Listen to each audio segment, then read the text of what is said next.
इस टाइम सभी के लिए सबसे ज्यादा जो इंपॉर्टेंट काम बना हुआ है वो है इस एसआईआर फॉर्म को भर के बीएलओ को जमा करना। लेकिन आज की इस वीडियो में आप लास्ट तक बनी रहिएगा, आपकी टेंशन पूरी खत्म होने वाली है। इस फॉर्म को आप कैसे भरेंगे, बल्कि इसको नहीं भरना है आपको।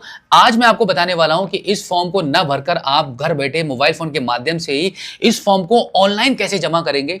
ऑनलाइन अगर आप इस फॉर्म को सबमिट कर देते हैं तो फिर आपको ना तो बीएलओ से मिलना पड़ेगा और ना ही इस फॉर्म को आपको भरना पड़ेगा। तो वीडियो में लास्ट तक बनी रहिएगा। आज का ये वीडियो आपके लिए काफी काम का होने वाला है। तो अभी हम चलते हैं मोबाइल फोन की स्क्रीन पर और जानेंगे कि स्टेप बाय स्टेप काफी आसान तरीके से मात्र 5 से 10 मिनट का ही समय लगेगा और आपका फॉर्म यहाँ पे ऑनलाइन भर जाएगा। क्या क्या डिटेल्स आपको भरनी होंगी, कौन कौन सी जानकारियां आपको चाहिए, पूरी जानकारी आज आपको मिलने वाली है। इसके लिए आप अपने मोबाइल फोन के गूगल पर आ जाएंगे और यहाँ पे आप टाइप करेंगे वोटर्स ईसीआई। उसके बाद वेबसाइट का जो पहला लिंक आपको दिखाई देगा इस पर आप क्लिक कर देंगे तो कुछ इस प्रकार से इलेक्शन कमीशन ऑफ इंडिया का वोटर्स सर्विस पोर्टल ये ओपन हो जाएगा। अब यहाँ पे आपको देखेंगे सर्विसेज में एक ऑप्शन मिलता है स्पेशल इंटेंसिव रिवीजन एसआईआर 2026। यहीं से आपको ये काम ऑनलाइन करना होगा। अब देखो, इस फॉर्म को ऑनलाइन करने से पहले आपको 2003 की वोटर लिस्ट की जरूरत पड़ेगी। तो एक बार क्विकली मैं आपको ये भी बता देता हूं कि यहाँ से आप अपने 2003 की वोटर लिस्ट को कैसे निकालेंगे। तो इसके लिए यहां पे आप देख पा रहे हैं search your name in last SIR लिखा हुआ है, इस पर आप क्लिक कर दीजिए। इस पर आप जैसे ही क्लिक करेंगे तो आपका पेज यहां पे थोड़ा सा लोडिंग करने लगेगा। अब यहां पर आपको आपकी select state in last SIR इस वाले ऑप्शन पर टिक करेंगे तो आपका यहां से स्टेट चूज कर लेंगे। हम यहां से अपना स्टेट चूज कर लेते हैं। स्टेट चूज करने के बाद अब यहां पर आपको आपका डिस्ट्रिक्ट चूज करना होगा। देखो, डिस्ट्रिक्ट चूज करने के लिए आप देखेंगे यहाँ पे 2003 में जितने भी डिस्ट्रिक्ट्स आपके थे पूरी लंबी लिस्ट निकल कर आ चुकी है। अब यहाँ पर आपको ये देखना होगा कि 2003 में आपका जो डिस्ट्रिक्ट था उसी डिस्ट्रिक्ट को आपको यहाँ से चूज करना है। डिस्ट्रिक्ट चूज करने के बाद अब यहाँ पर आपको आपकी असेंबली कॉन्स्टिट्यूंसी आपको चूज करनी होगी। तो इस पर क्लिक करेंगे तो आपकी जो भी तहसील है वो चूज कर लीजिए। एंड देन यहाँ पे polling station number and name आपको यहाँ से चूज करना होगा। इस पर हम क्लिक कर देते हैं तो आपकी इस तहसील में 2003 के अकॉर्डिंग जितनी भी पोलिंग स्टेशन हैं वो सब निकल कर आ चुकी है। अब इसमें अगर आपको आपकी पोलिंग स्टेशन का नंबर पता है तो नंबर टाइप कर दीजिए, नहीं तो आप यहाँ से नाम से भी सर्च कर सकते हैं। इस प्रकार से polling station number and name search करने के बाद अब यहां पर आप इसको व्यू कर दीजिए। व्यू करने के बाद आप देखेंगे क्विकली आपके मोबाइल फोन की स्क्रीन पर आपकी जो वोटर लिस्ट है वो ओपन होने लगेगी। इस प्रकार से ओपन हो जाएगी। आप यहां पे देख सकते हैं 2003 की आपकी जो वोटर लिस्ट है वो पूरे गांव की वोटर लिस्ट आपके यहां पे ओपन हो चुकी है। अब यहीं से आपको आपकी डिटेल्स फिल करनी होंगी। अब देखो, मैं आपको आगे बता दूंगा कि यहाँ से कौन कौन सी डिटेल्स आपको उठानी है, कौन कौन सी डिटेल्स फिल करनी है, कंप्लीट जानकारी आपको मिलेगी। अब हम वापस चलते हैं इसी वेबसाइट पर, इसको हम यहाँ से वापस कर देते हैं। वापस आने के बाद अब इस फॉर्म को ऑनलाइन फिल करने के लिए यहां पर आपको एक ऑप्शन मिलेगा फिल एन्यूमरेशन फॉर्म। तो इसी वाले ऑप्शन पर आप क्लिक कर दीजिए। अब यहां पर आपको सबसे पहले लॉगिन करना होता है। देखो, अगर आप पहली बार इस पोर्टल पर आए हैं और अभी तक आपका कोई भी अकाउंट नहीं है, कोई रजिस्ट्रेशन यहां पे आपने नहीं किया हुआ है, तो सबसे पहले आप यहां पे साइन अप वाले ऑप्शन पर क्लिक करके अपना आपको एक रजिस्ट्रेशन करना होता है। तो जैसे ही आपका रजिस्ट्रेशन कंप्लीट हो जाएगा उसके बाद फिर से आप यहाँ पे फिल एन्यूमरेशन फॉर्म वाले ऑप्शन पर क्लिक करेंगे और यहाँ पर सबसे पहले आप अपना मोबाइल नंबर एंटर करेंगे, कैप्चा कोड फिल करेंगे और रिक्वेस्ट ओटीपी वाले ऑप्शन पर आप क्लिक कर देंगे। अब आपके नंबर पर एक ओटीपी चला जाएगा, उस ओटीपी को आप यहाँ पे एंटर करेंगे and then verify and login वाले बटन पर क्लिक कर देंगे और फिर कुछ इस प्रकार से आप इस पोर्टल पर लॉगिन हो जाएंगे। लॉगिन होने के बाद अब एक बार फिर से फिल एन्यूमरेशन फॉर्म वाले ऑप्शन पर क्लिक कर दीजिए। क्लिक करने के बाद अब यहाँ से आपका स्टेट चूज करेंगे। स्टेट चूज करने के बाद अब यहाँ पर सबसे पहले आपको आपका 2025 की लिस्ट में आपका जो वोटर आईडी कार्ड का नंबर है उस वोटर आईडी कार्ड के नंबर को यहाँ पे आप एंटर करेंगे और सर्च कर देंगे। सर्च करने के बाद आपकी वोटर आईडी कार्ड की डिटेल्स यहाँ पे निकलकर सामने आ जाएगी। अब यहाँ पर आपको अपना मोबाइल नंबर एंटर कर देना है। उसके बाद फिर से यहाँ पे सेंड ओटीपी वाले ऑप्शन पर आप क्लिक करेंगे। अब एक ओटीपी आपके नंबर पर आपको प्राप्त होगा, उस ओटीपी को यहाँ पर आप एंटर करेंगे एंड वेरीफाई ओटीपी वाले ऑप्शन पर आप क्लिक कर देंगे। ओटीपी वेरीफाइड होने के बाद अब एक काम की चीज यहाँ पर मैं आपको ये बता दूं कि देखिए, आप यहाँ पर रेड कलर में देख सकते हैं कि यहाँ पर आपको एक मैसेज मिल रहा है कि देखो, ये एन्यूमरेशन फॉर्म ऑनलाइन फिल करने के लिए इलेक्शन कमीशन ऑफ इंडिया ने कुछ कंडीशंस रखी हैं और कंडीशन ये है कि आपके आधार कार्ड में और आपके वोटर आईडी कार्ड में आपका नाम बिल्कुल करेक्ट स्पेलिंग के साथ में सेम होना चाहिए और आपके इन दोनों डॉक्यूमेंट्स यानी कि वोटर आईडी कार्ड में और आपके आधार कार्ड में मोबाइल नंबर लिंक भी होना चाहिए, तभी ये काम आप आगे प्रोसेस कर पाएंगे। तो अभी तक तो हमारे वोटर आईडी कार्ड में और हमारे आधार कार्ड में नाम बिल्कुल सेम है और मोबाइल नंबर भी लिंक था, तो यहाँ तक हम आगे बढ़ चुके हैं। अब आगे आपको आपकी कैटेगरी सिलेक्ट करनी होगी। कैटेगरी सिलेक्ट करने के बारे में भी कुछ एक मेन जानकारी मैं आपके साथ शेयर कर दूं। यहाँ पर आपको 3 ऑप्शन मिल रहे हैं।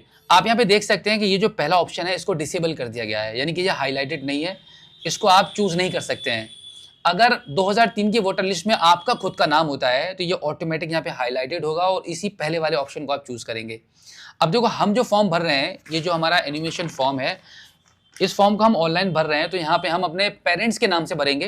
तो यहाँ पर लिखा हुआ है my parents name father mother grandfather और grandmother exist in the electoral roll of last SIR, यानी कि 2003 की लिस्ट में हमारे माता पिता या दादा दादी का नाम है, तो उनके अनुसार हम फॉर्म भरेंगे। तो यहाँ पे इस सेकंड वाले ऑप्शन को चूज कर लेंगे।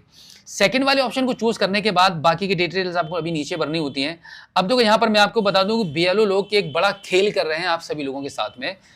क्या हो रहा है कि वो जल्दी जल्दी फॉर्म फिल करने के चक्कर में क्या कर रहे हैं, तीसरे वाले ऑप्शन को चूज कर ले रहे हैं। और इसका मतलब है कि ना तो आपका 2003 की वोटर लिस्ट में नाम है और ना ही आपके माता पिता या दादा दादी का 2003 की वोटर लिस्ट में नाम है।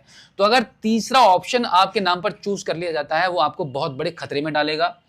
जैसे ये एसआईआर 2025 कंप्लीट होगी, उसके बाद कोर्ट से आप सभी लोगों के पास नोटिस आ जाएंगे, फिर चाहे आपका 2003 की वोटर लिस्ट में नाम है या नहीं है, क्योंकि यहाँ पे बीएलओ के द्वारा तीसरा ऑप्शन चूज कर लिया जा रहा है, जो कि सबसे ज्यादा खतरनाक साबित हो सकता है।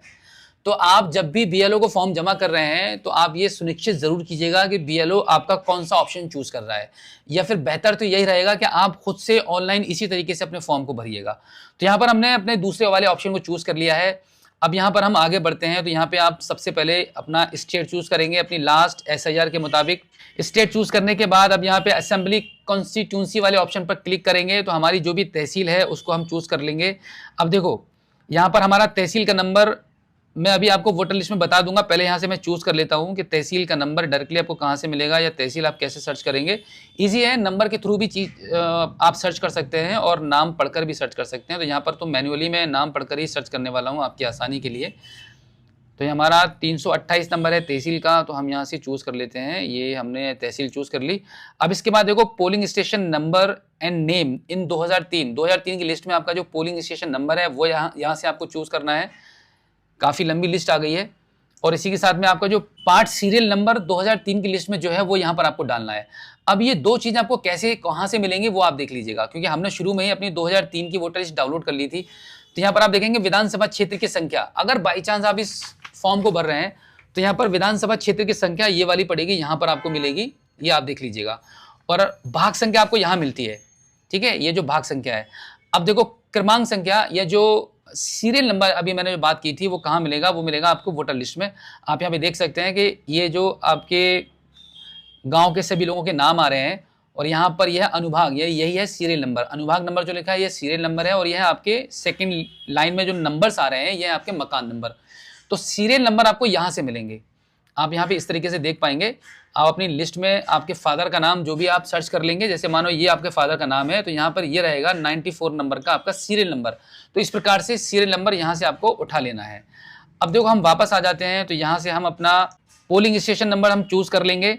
पोलिंग स्टेशन नंबर हमारा जो भी है वो यहाँ से हम चूज कर लेते हैं। 47 हमारा पोलिंग स्टेशन नंबर है, उसको हमने चूज कर लिया है। अब यहाँ पे हमारा सीरियल नंबर रहेगा। सीरियल नंबर जो है हमारा वो हम यहाँ से चूज कर लेते हैं। सीरियल नंबर इस प्रकार से एंटर कर देंगे एंड देन यहाँ पे आप रिलेशन चूज करेंगे। तो यहाँ पे हम अपने फादर के नाम से अपनी डिटेल्स फिल कर रहे हैं, तो फादर वाले ऑप्शन को चूज कर लेते हैं और अब आप इसको सर्च कर देंगे।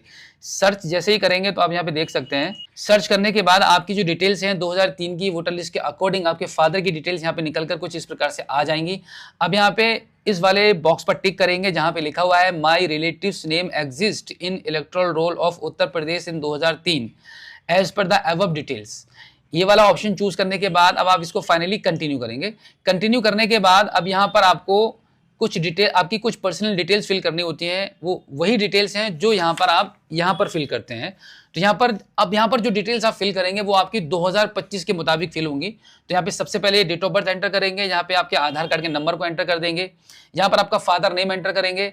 अगर आपके पास आपके फादर की ईपिक आईडी है यानी कि वोटर आईडी कार्ड की संख्या है वो यहाँ पे आप एंटर कर देंगे। यहाँ पर आपका मदर नेम एंटर करेंगे और यहाँ पर आप मदर की ईपिक संख्या।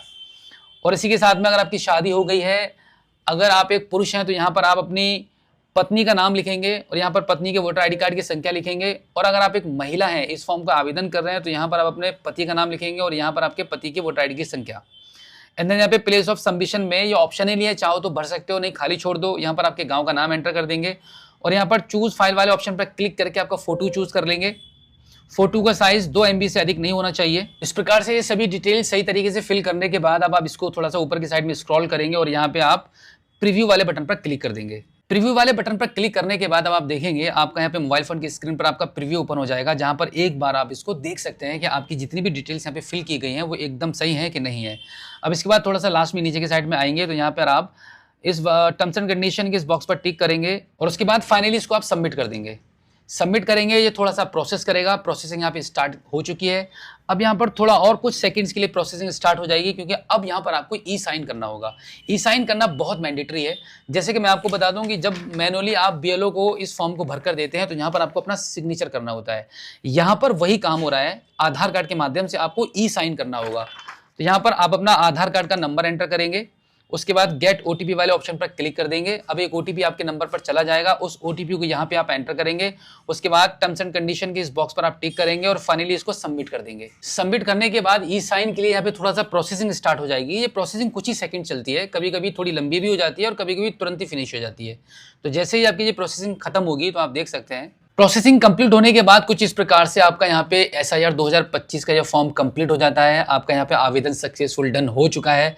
अब आपको मैनुअली इस फॉर्म को भर के बीएलओ को जमा करने की बिल्कुल भी जरूरत नहीं है। तो बिल्कुल इसी प्रकार से आप भी घर बैठे अपने मोबाइल फोन या सिस्टम के माध्यम से एसआईआर के इस फॉर्म को ऑनलाइन जमा कर पाएंगे। तो उम्मीद करता हूं कि आज की इस वीडियो में जो जानकारी आपके साथ शेयर की गई है, आई होप आपको काफी अच्छी लगी होगी। अगर आप पहली बार हमारे स्मार्ट शॉप यूट्यूब चैनल पर आए हैं और अभी तक आपने सब्सक्राइब नहीं किया है तो प्लीज एक बार सब्सक्राइब जरूर कीजिएगा और बेल आइकन को प्रेस कीजिएगा। तो फिलहाल आज की इस वीडियो में इतना ही। मिलते हैं आपसे किसी और एक अगली वीडियो में एक नई जानकारी के साथ, एक नई अपडेट के साथ और एक नए जोश के साथ। तब तक के लिए जय हिंद।